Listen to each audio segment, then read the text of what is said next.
We got into central Amsterdam around 11 AM, which was a few hours before check-in, so we had a little bit of time to walk around. Most of the streets are cobbled, so with our case it made walking around quite a lot harder. This is Dam Square, and we sat under the Royal Palace for a little while. This is where the monument is, Man Two Swords, a shopping centre. It's a very busy, lively area, especially at night. We checked into our hotel, which was Hotel CC, in the main red light area, which is great if you want to be near coffee shops and cafes and bars. Our hotel was on the small side, our room, but we knew that, so it wasn't a big shock. So it was nice and cosy, had all the main things like a shower, bed, storage area, full-length mirror.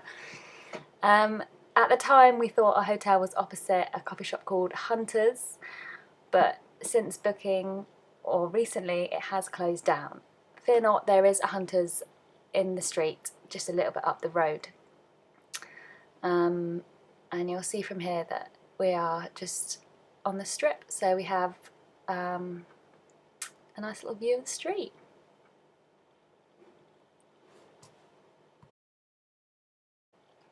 And here we are just looking at the map.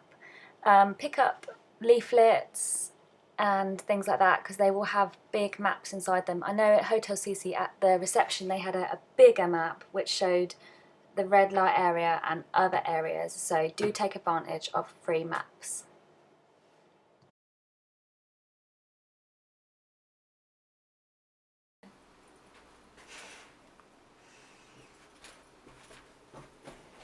After a little rest, we went out to explore Amsterdam and walked over to the Rembrantplein area, which was very Christmassy, and we went into a coffee shop called Smokies, which does great hot chocolate and coffee and is a very relaxed atmosphere. And here is me enjoying myself in that coffee shop.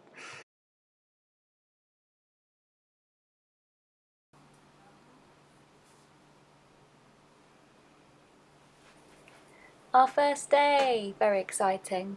We walked around for a little bit and I came across this statue who I later found out is a Dutch writer. We then later on went to the Erotic Museum, which is €7 as most museums are, and that was lots of fun. Back at Dam Square we stopped to think about what we were going to do for the rest of that evening, as Amsterdam life seems to go on and on and on. It's like the city that never sleeps. So we did lots of walking and more walking. We walked over to Leidseplein, which had more Christmas markets and is a brilliant area. They have an ice rink too at this time, and we visit that another night. We found Dolphin's coffee shop, which was a bit out of the way but well worth it, and was a chilled atmosphere and very decorative.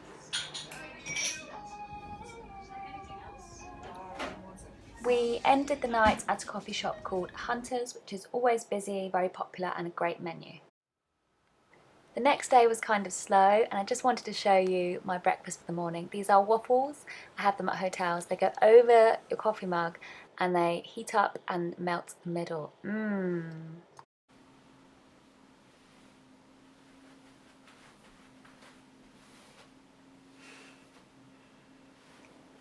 That day we stopped by Rembrantplein, and in the distance you can see coffee shop Smoky, which I recommend visiting.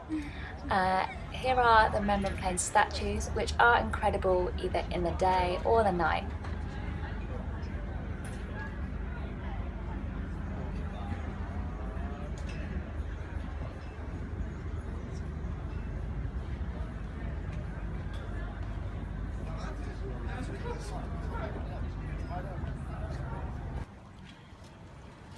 From Rembrantplein we decided to walk to Leidseplein and check out the ice rink. which was just €7.50, and by then it was 10 p.m.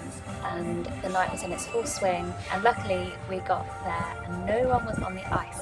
So we had an amazing skate round the Christmas tree to Christmas music, and those seals, you can see I used it as an aid to go around the ice because I'm not as skilled as Neil.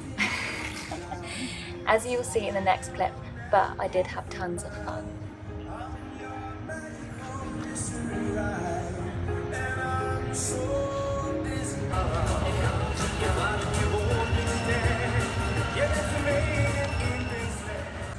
And as you can see here, it did get rather busy, as it was such a great attraction.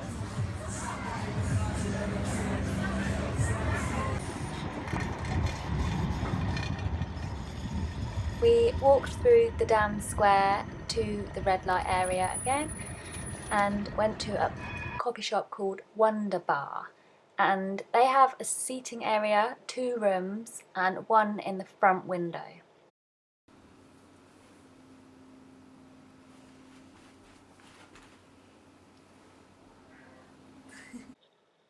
Here we are on a wet and rainy day, trying our first herring from a little stand, and that is a traditional Dutch food, the first food that we tried. Here we are outside Kabinet, which is a cat museum and is again around €6 or €7. They have lots of paintings and sculptures, and it's just a fun place to visit.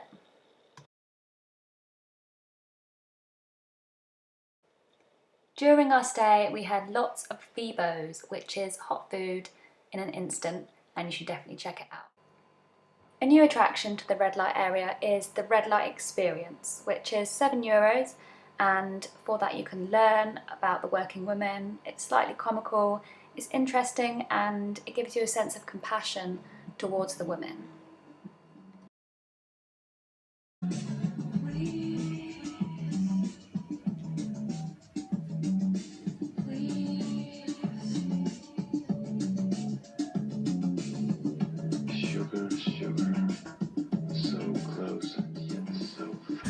Before the end of the night, we stopped into a bar, which is similar to a coffee shop, although they don't sell coffee, and they have signs saying you can smoke in here.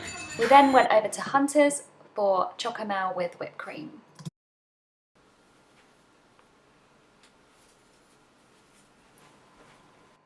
On our last day, we took a visit to Jordaan, and we walked past the Cheese Museum and the Tulip Museum. Also in that area is the Anne Frank house, and you can see by this next clip how long the queues are. So long. There are many places to eat in Jordaan, and we chose a nice little place that served mini pancakes. They were delicious. We spent ages trying to find a place called Electric Ladyland, claiming to be the first museum of fluorescent art. However, when we got there, it was closed, although it did claim to be open on the website. The best place we went to that morning was a coffee shop called Amnesia, which has a great menu, food and drink, and even chess sets for people to play as they're chilling out. We took a visit to the Hash Museum, which is €9, and compared to a few years ago, it has expanded hugely and is brilliant. And you even get a free photo that is emailed to you after. That evening we got some food at a bar, which was a great vibe, but it's much more value for money at other places, such as Walk to Walk. We took an unexpected visit to the Sex Museum, which was only €4, and I think it's the best €4 that we spent there. There's plenty of surprises. I didn't get a photo, got a video. The Sex Museum embraces passion, erotic art, stories, and is very comical too, such as this stairway in the next clip.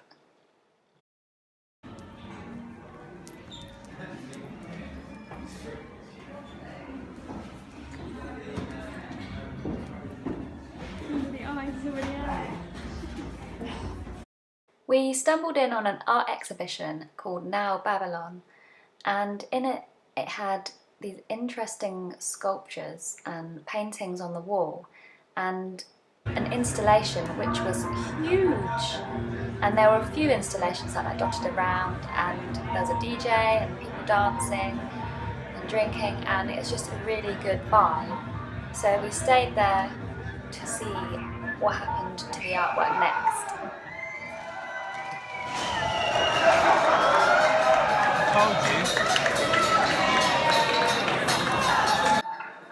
Keeping with my mini tradition, I bought donuts from the red light on leaving day.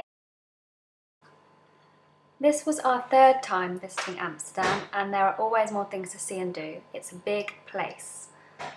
The main areas are red light, Damrak, Rembrantplein, Leidseplein and Jordaan. Amsterdam is visited by all kinds of people and is a top tourist spot.